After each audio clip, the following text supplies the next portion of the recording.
안녕하십니까. IM부동산입니다. 문재인 정부의 19번째 부동산 대책이 지난 금요일 발표되었습니다. 2019년 12월 이후 집값이 크게 오른 경기 남부의 수원 영통, 권선, 장안구 등 수원 3구와 안양시 만안구, 의왕시를 새로운 조정 대상 지역으로 묶는다는 내용입니다.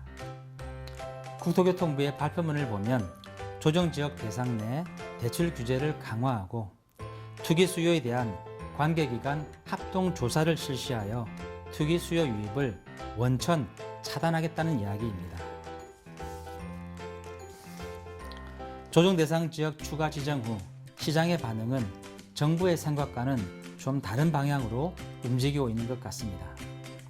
정부의 바람대로 수용성 등 불붙은 수도권 지역의 집값을 바로잡을 수 있을지 향후 전망을 예상해 보겠습니다. 조정 대상 지역은 특정 지역을 대상으로 하는 핀셋 규제 3단계 중 투기지역, 투기과열지구에 이어 강도가 가장 낮은 대책입니다. 따라서 이번에 조정 대상 지역으로 선정된 수원시 영통구, 권선구, 장안구와 안양시, 만안구, 의왕시 등 5곳은 첫 번째, 다주택자는 양도소득세 등 세제상 불이익을 받고, 둘째, 대출 시 LTV 한도 50%를 적용받으며, 셋째, 아파트를 분양받을 경우 소유권 이전 등기일까지 분양권 전매 등 규제를 받게 됩니다. 수원 지역은 최근 아파트 값이 많이 올랐음에도 광교 신도시를 제외한 나머지 지역의 아파트 평당 가격은 핵심 지역 대비 아직 많이 높지 않은 수준입니다. 따라서 대부분의 수원 지역 아파트의 경우 조정 대상 지역에 포함되었음에도 실제적으로 느끼는 체감 규제는 LTV 규제와 분양권 전매 금지밖에 없습니다. 오히려 2주택 이상 소유한 다주택자의 양도소득세 중과 적용에 따른 매물 감소가 예상되어 수급 불균형만 심화시키는 것 아니냐는 우려가 나오고 있습니다. 수원 지역 집값 상승 움직임은 작년 12.16 부동산 대책 발표 이후 시작되었음에도 2달 이상 시간을 끌었고, 발표 직전 총선 영향을 따지느라 여당의 눈치를 살피는 등 우왕좌왕하는 모습을 보여 오히려 신뢰성에 흠집만 내고 내성만 키웠다는 지적입니다. 조정 대상 지역 선정에 대해서도 다소 이해되지 않는 부분이 있습니다. 대전 지역은 작년 아파트 가격 상승이 전국 최고였고 현재도 탑10을 계속 유지하고 있음에도 이번 조정 대상 지역 선정에 빠졌고, 반면 의왕시는 인덕원역 주변 새 아파트에 한정되는 국지적 상승임에도 이번 조정지역 대상에 의왕시 전체가 포함되어 과연 적절한 핀셋 규제이냐 하는 의문을 불러일으키고 있습니다. 현재 수도권 지역 전반의 아파트 가격 상승은 유동성에 의한 영향이 큽니다. 사상 최저인 한국은행 기준금리와 사상 최고인 부동자금 영향으로 부동산으로만 돈이 몰리고 있습니다. 따라서 부동산을 대체할 마땅한 다른 투자처가 없는 한 지금의 시장 추이는 지속될 전망입니다. 우리나라 기준금리는 작년 10월 이후 사상 최저치를 보이고 있습니다. 특히 최근 중국발 코로나의 영향으로 우리 경제에 엄청난 악영향을 주고 있습니다.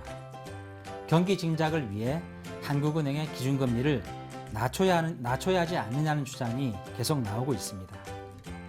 2003년과 2015년 바이러스로 인한 사스와 메르스 사태 때 한국은행이 기준금리를 낮춘 전력이 있습니다. 따라서 이번에도 코로나로 인한 한국은행 기준금리가 인하될 경우 부동산 시장에 돈이 더 몰릴 가능성이 있습니다. 서울의 주택 보급률이 2016년 이후 계속 하향하는 것을 확인할 수 있습니다. 2018년 기준 주택 보급률이 100%를 밑도는 곳은 서울과 경기도 두 곳입니다. 부동산학에서는 주택의 원활한 유통과 주거의 질적 상향 욕구로 인해 주택 보급률이 100%를 넘겨되더라도 적정량의 합리적인 공가가 필요하다고 되어 있습니다. 즉 서울과 경기도 지역은 합리적 공가율은커녕 주택 보급률이 100%에 미달하고 있어 양적으로도 부족한 상태이며 향후 주택 공급의 원천이 되는 멸실주택 수는 재개발, 재건축 규제 영향으로 계속 감소하고 있어 양적 부족 상태는 계속될 것으로 보입니다. 두 번째로 주택의 질적 기준이 되는 전체 주택 중 아파트 비중을 살펴보면 2015년 이후 서울 아파트 가격 폭등 현상을 설명할 수 있습니다. 제2기 신도시 준공이 마무리되는 2015년부터 전체 주택 중 아파트가 차지하는 비중이 감소하고 있습니다. 우리나라 전 국토 중 서울이 차지하는 비중을 놓고 볼 경우 전체 준공 아파트 대비 서울 아파트 비중이 2010년 이후 계속 줄어들고 있습니다. 이러한 이유로 서울 아파트의 희소성은 점점 커지고 있습니다. 아파트 분양가의 가장 큰 부분을 차지하는 것이 땅값인데요. 최근 서울과 수도권 지역의 집가 상승률은 아파트 가격 상승률을 훨씬 뛰어넘고 있습니다. 집가 상승은 아파트 분양 가격 인상으로 연결되고 아파트 분양 가격 급등은 구축 가격 아파트의 상승으로 이어지고 있습니다.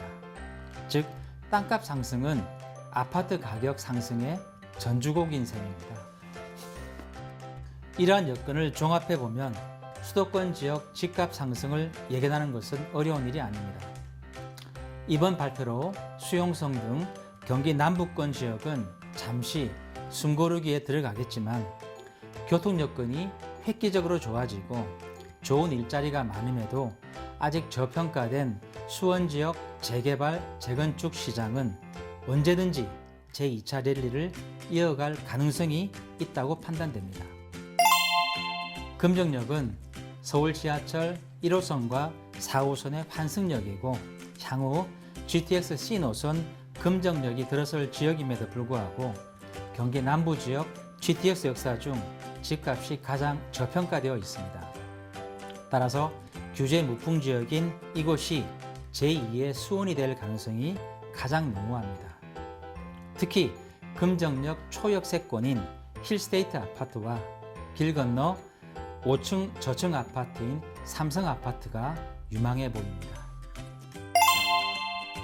올해 상반기 수도권 최대 이슈 중에 하나가 성남 재개발 시장 아파트의 분양입니다.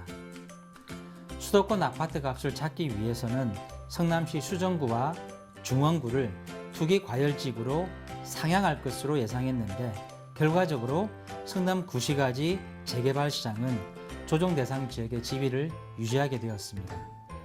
5월경 일반 분양될 것으로 보이는 산성구역과 성남 재개발 최고 입지를 자랑하는 신흥역 초역세권, 도안 중 1구역, 그리고 국내 재개발 시장 중 최대인 만여 가구로 구성되는 상대원 3구역 등이 유망해 보입니다.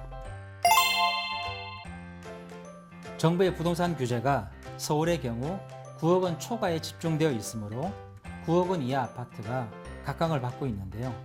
그간 서울 시내에서 집값이 가장 저렴했던 금관구, 노도강 지역에 현재 수요가 몰리는 것은 사실입니다.